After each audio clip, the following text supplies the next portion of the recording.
I end up changing the engine before it needs an oil change every time. So like I don't think I've ever changed the oil in this engine. I just move it to another car. It's the way to be, guys. Don't change your oil, change your engine. What is up, Crab Potential YouTube? Welcome to today's video. We have your boy JC up here. Down here, I guess. What's from up? Indiana. Made the trip down in the M3, and of course we were driving it last night and we hit an armadillo, and now it has a radiator leak. So we got to do a radiator swap on the M3 tomorrow, which is, you know, it's good fun. So tune in for Justin's side of that story here in a little bit. Anyways, the most important / semi-sad day for me is we are taking apart my very first RX7, most likely for the last time we ever worked on it. I'd say it drove to this position, but it honestly didn't. We pushed it with the tractor right here, you know. For those of you who are new and don't know anything about this car, I've had this car for almost 7 years. I bought it with a stock Streetport-ish 12A in it that had a decent amount of miles. And since then, it's had a couple engine iterations. It's been gslse swapped. But it's always just been like that one good running car that I've always had. We've been able to tear it up, do donuts, you know, just the fun car, right? It's never been, yeah, it did make one trip to the Dragon where we blew the engine up, and another trip to the Dragon that we, there more than once. yeah. Well, no, it only made it to the Dragon once. Because was it the wheel bearing that went out? First time we tried to drive it, it was gslse swapped, and I spun a wheel bearing on the way. The wheel locked up, about put it in a guardrail, and we limped it back to Nashville because I was driving from Indiana. So we limped it back to Nashville, left it, and then went the rest of the way. Then the next year we went in the silver car when it was half Bridgeport, back on 4x110 stuff, and it was running awesome. What an awesome. And we like kind of melted it down on the Dragon, cracked the corner seal, and we drove the whole car all the way home on one rotor. It was a win. So it's technically, it made it. It earned its Dragon sticker, which is over here. Drove US 129 there and back. So, the car, 1980 RX7, bunch of cool stuff, full Bridgeport 12A. Runs perfect until the last video where I broke the transmission. The chassis, however, is the worst part of this machine. So this is an Indiana car, all its life. You can see right here, Kenny Kent Mazda. With the old phone number, the original sticker from when it was sold new, still on the mirror, still in there, and I never show it this close in videos for a reason, because, well, it's rusty. And by that I mean, it's already been rust repaired once. There's actually 2 quarter panels on each side of this car. You can't feel it, obviously, but there's 2 pieces of metal in here for the lip. 2 quarter panels. It's got all this rust here, which if I poked hard enough on this with a screwdriver would go right through. Same in the rocker, all the way up. The bottoms of the doors, you can see there, starting to rust out. The door's all crappy. And you look down this car, I mean, you can see in the camera that it's not. Whoever repainted it before I bought it did a pretty bad job. And that's just part of life, right?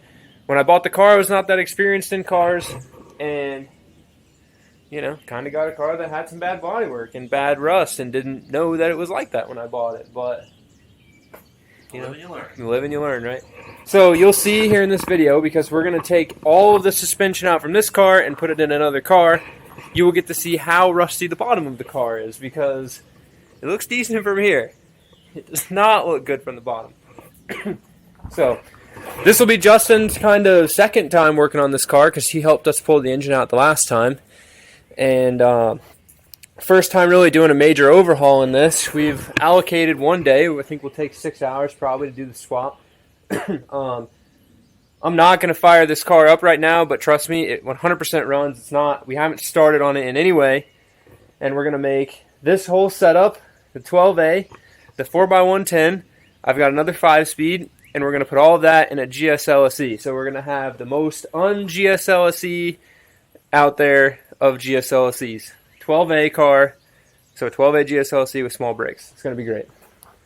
So, that's the plan.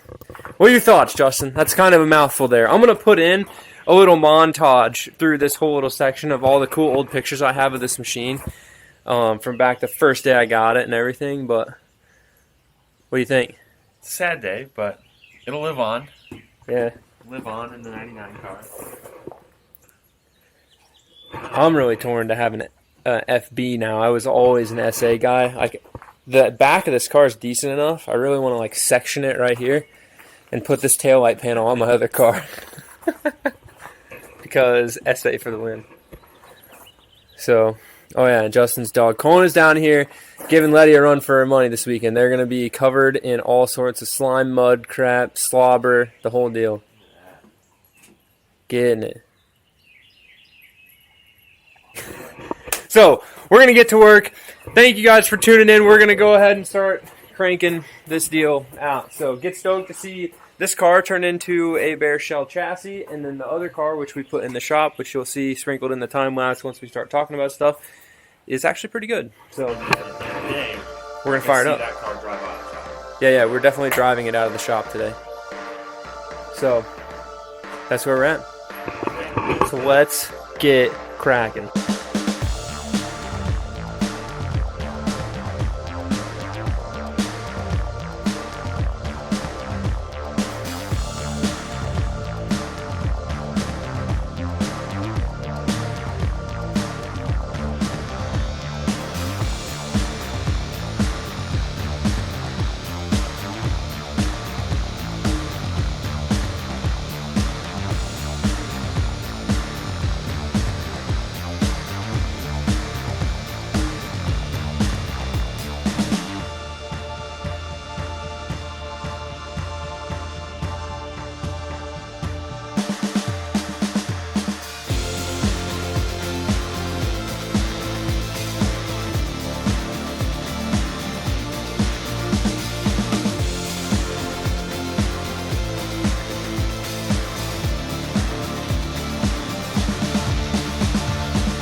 Alright guys, welcome to the live action. As you can see, it's dark. We got dinner. We're well fed, well rested, well, not really tired, but as you can see,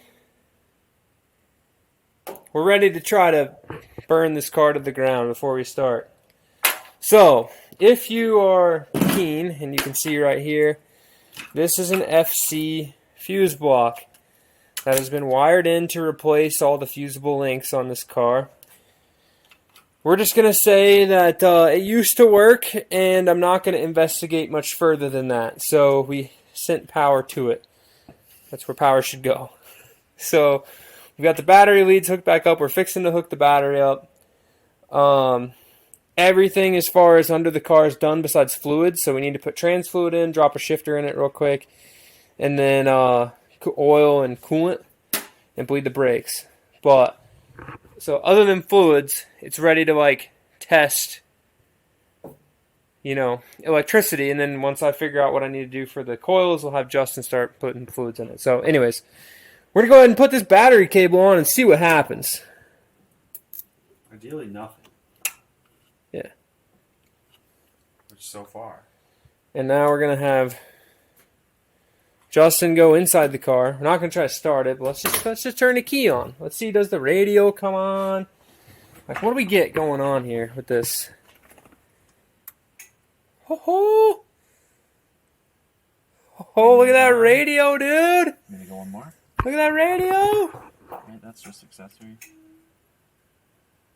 That's all the way on. Alright. I didn't. What was I going to do? The rear defroster's on. Turn those off. Add You coolant. put this radio in, didn't you? Yeah. How about that radio? That thing looks sweet, don't it? Alright, we got horns. Okay, that's a win. Lights?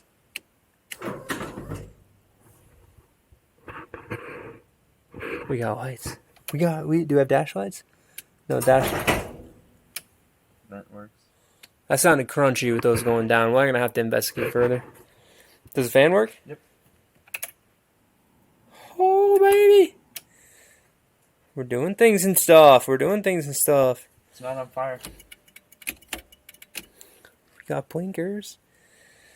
Okay, well, there's some investigating to be done here. This should be trunk popper works. That's a win. Go ahead and bump the starter. Just bump it. I mean, to bump the starter, it'd be perfectly fine. Bump it. Does it need a clutch switch? No, we're good. You just like clicked it. What, crank? Nope. Okay, we got a short at the positive battery terminal. Something right here. That's a little loose. I saw some sparks flying.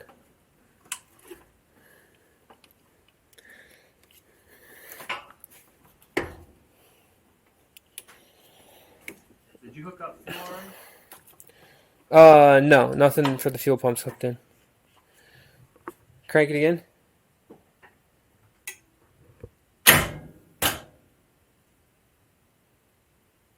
Is it in gear? Don't know. Okay. Oh, I do see. That's where I saw some smoke. Maybe that's not tight all the way down there on the battery. But hey, here's the thing that's the win, right? A little bit questionable mindset, like my Harry Potter scar. It sends signal and tries to crank. So we know now that either the ground is loose or the starter cable is not on all the way. We know we're getting power to the starter cable, which is a huge win, which is this one. We know we're getting proper power inside the car. The radio turns on, the lights work, that stuff works. So we're getting dialed right there. It just seems like there's an ominous amount of steam coming out of there, doesn't there? Y'all definitely can't see. Maybe not. Can't even see things. No? Good? Nothing? Looks clear as day? Alright, guess it's clear as day. I'm just worrying about some stuff. Anyways, which is a win. So, what I need to do right now, what we're going to start working on, if you put fluids in it, and I'm going to find a 12 volt keyed source of power, okay? What I need that for is to be able to send keyed power to the ignition coils, and you'll be like, well, it was a gslse, was it not wired up correctly? Well, it was Series 4 NA swapped with FC coils. It was Haltech swapped with a turbo tube engine in it. It's been molested, to say the least. So I need to find a wire I can turn the coils back on with, which it should be right here, the original coil wires. I think they're just in there chilling, cut. So I have to mess with those. And then we need to hop behind the seats and look for the fuel pump wires and see if they're there. And then if they are, we can go take, it'll be real, actually we can't because it's going to get that apart in time, but we'll take a connector and we'll hook up, and then we'll hook the fuel pump up, because this has the fuel tank, all the feed and return lines and stuff, everything from the silver car is in this one. And a learning thing for you guys is that a gslse, like an 8485 car, and then the earlier cars have different fuel tanks. So an SA fuel tank is smaller because an SA would have a full-size spare.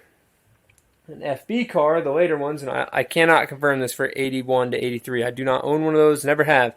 But an 8485 car like these, the fuel tank is actually bigger because they ran a donut. So the spare tire well is almost a 2x4, so an inch and a half, not as deep, because I have a 2x4 on top of this gas tank so that it's actually tight. And it's like pretty so meh. An inch and maybe an inch and three-quarter. But it's close enough for us. So we're going to start working on this. Just going to start putting fluids in it. And we're just going to get cracking. Oh, that's why. This is loose. Is that a 12? That's going to be a 14 right there. You don't have that? No. There you go. That's why that's doing that. Because that ground's loose for sure. Right here. No, you're going to have to long for it. No. Now you go. It's a long ways down there. Oh, dude. That had to hurt. I just yoinked the bumper. that sucked. So what'd you say? 4.5 quarts? Yeah. It's 5, so just pour most of that in there, and then. Remember when we put it on there? It's all frayed to smithereens and stuff. Can we have to check let me it? hold it. Yeah, it's good. I don't know. I just pour it until I know the weight, and then you just stop. It's good to go. Never really check the oil in these things. I end up changing the engine before it needs an oil change every time. So like I don't think I've ever changed the oil in this engine. I just move it to another car. It's the way to be, guys. Don't change your oil. Change your engine at the same time. Or your car. Or the car. I've had this engine a couple You years. just always go the wrong way? No. Well, I don't know. Just tighten it till it's fairly snug and leave it. That's good enough. It's got set screws in it, so I can twist it and make it right, but... Yeah. Alright, we're about ready to fire this thing up. Oh, show. We What did we get done? found a new wire for the fuel pump, so now the fuel pump's coming on. And what else? Eric reseated the wire to the starter, so now it actually turned over first try. Tighten the fuel lines down. Okay, we're gonna do this with no throttle cable. No throttle cable. We'll swipe the other one at daylight. What? This one wasn't the right length? Is that it's just not set up for that? That one's for like fuel injection versus carburetor, so that one has all those rubber grommets on it instead of just being metal bolt to bolt. Yeah. And the length of pull is different, so my bracket isn't the same. Whenever the silver car's just getting parked in the woods anyways, I'm going to just take the throttle cable out. It takes 2 seconds and a little pliers. Alright. So go ahead and turn the key on. Let's run that fuel pump. Make sure we get pressure up here just for a little bit. And then, I mean, it's got oil in it, so we're going to go ahead and crank this thing up. So let's go for it.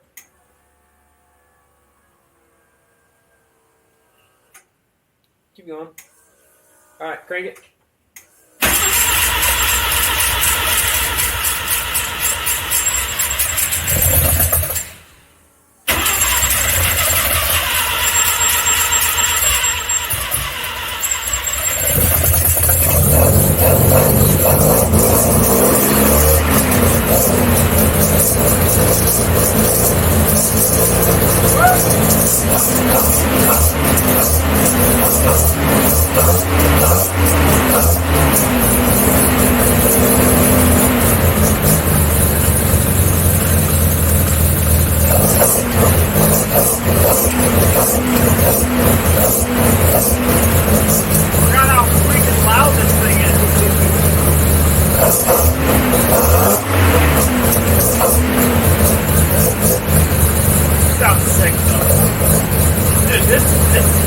It sounds like silver, obviously, but it's like silver car. It's good. Keep it living.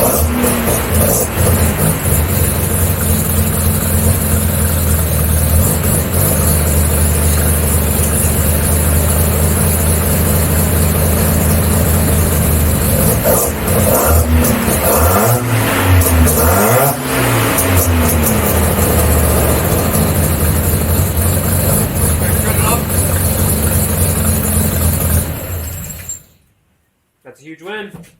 That's a huge win. Mad success. Fucking stoked, dude. All we gotta do is bleed the brakes and the clutch and we go drive it. Well, and the throttle cable and the coolant in it. That's about it, though. We're close. How about all the stuff that blew out of the I know. engine bay? I had to turn my face. I was getting so much leaves and water that's in the blades of the radiator from the rain. When it sat outside in the rain, it just sucked all that out and shoved it all in my face. All right. Water? Yeah, let's put some water in it. I'm good. It's running. Put that whole jug of coolant in there, and then we'll fill it up with water the rest of the way. Fuel pressure was sitting good. The one thing to worry about, too, if you're just finding wires that are 12-volt keyed to run your coils, is that if that wire shares the same circuit as your alternator, the car won't shut off when you turn the key off, because the alternator is now charging the coils, which keeps it running. Just so you know. But I'm pretty sure I found the actual coil wire, so I think we're good there. Fuel pump shut off. We didn't have any fuel leaks. It leaked at the ground, so we'll figure out if it's probably definitely leaking something somewhere. But so did the silver car. The silver car leaked. It was fine. There's no major oil puddle, right? No. All right, then we're good. Because if we had a major oil leak, there'd be a major oil puddle. And the starter's cranking too. You see that? Yeah. Hell yeah. What's the long port? How far can you go? Uh-oh. Uh-oh. Oh, yeah. We leaking anything? No. Getting nervous. Now I'm leaking something. So comment below if you think this is the most un-gslse ever. It has 4x110, 1980 RX7 suspension. It's got a 12A in it. It's got a FC 5-speed. It's got a 79 radiator and oil cooler setup. It's got a 79 1980 fuel pump or fuel tank with a 2x4 mod. We had to modify that brake line. Fun fact for you guys, if you watch all the videos and listen to every little detail, the later model FBs are fine thread brake line fittings, and the early model, the SAs, so 79 and 80, are coarse thread brake lines. So if you go to put an SA caliper on an FB, which no one ever does, besides me, you have to modify your brake line to have coarse thread, which is what we had to do for that side. So this car has an SA caliper on the left and an FB caliper on the right because that's what we had. That's what it needed. This has got to be the most Frankenstein It kind of is the Frankenstein 7 version for sure. there is. Hell yeah. Oh, we got water. It's in got to it. be, right? I mean, it has What could to. be more Frankenstein? Like as far as mechanical parts, right? I don't know. I guess you could have different It's interiors. literally the part. I say it's the parts we had laying around. The mouse has always been the parts we had laying around car, just to like make stuff work and have fun in it and always use it. But this one, I guess, is now the epitome of the parts we had laying around car. More water. Just wait till we get to back it out of the garage tomorrow morning with the super mega sunk BBS wheels with these flares. It's going to be like the fitment is on point. We came, we saw, we conquered. It runs. I got some button-up stuff to do. It's definitely not completed, you know. Not ready to go. It smells in the shop, though. So, we're going to leave you guys with that tonight. We'll film a little bit more tomorrow. We're going to move this car out under its own power tomorrow. We're going to grab the silver car and put it kind of off to the side so I can finish stripping it. So, listen.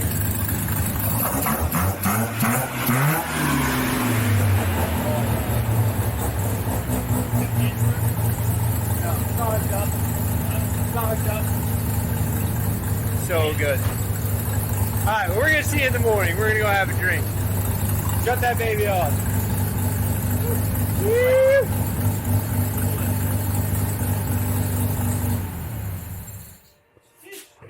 Sheesh, look at that. And don't let us fool you. It is literally ready. I can't see you with all this crap in here, dude. It's literally ready for wheels. We bled the brakes, bled the clutch. It's got coolant in it, oil in it. We put the mega sunk rims on it, and yeah, it's only got 2 quarts of trans fluid. It's not full. I need to get another quart and fill it up. And then I need to find a FC shifter, and then we should be good to go. But we're gonna back this thing out of here tomorrow. We hit an armadillo in the M3, so we got to fix the radiator tomorrow in the morning. But we're gonna go let all the smoke settle. And It's burning my eyes. yeah, I know. All right, we're outie. We'll see you in the morning. We'll see you in 2 seconds, but it'll be the morning for us. The backstory on the LEs, though, I polished these at Sig Ep, our fraternity house, on 3rd floor in my room freshman year of college when I bought them. I sat there and watched TV, or watched Clayton play Far Cry, and polish my rims. Dude, small shop life. Can't even get in the door. Hey, stay down here. Stay over here. So, good morning, guys. Welcome to the Eric Talks About Old Parts show. We are currently going to inspect this for leaks, which... Alright, guys. So, in the essence of giving this video and this weekend the justice it deserves, I'm going to make this a two-part series, finishing up the mouse. Know that we did do this whole entire swap in one day. We had it running. You saw in this video. But I just have so much footage left to show you guys. I really don't want to upload an hour-long video on this. So part 2 coming Thursday. Get stoked. Keep it rad. Thank you guys very much for tuning in. We'll see you guys in the next one where this car drives out of the garage. Not much more. Moments after the clip you just saw. Thanks for watching, guys. Keep it rad. Looks like it was leaking water, but it was doing that last night because I fixed it last night. Just want to turn the lights on. I found the other water leak we had. The drain plug on the side of the engine over here was loose. But I don't know why it was loose because we never loosened it. So What was that like? That square bolt over there? it's the Not square bolt. I don't have one handy, but this thing that sticks off the side of the block. Yeah, okay. Yeah.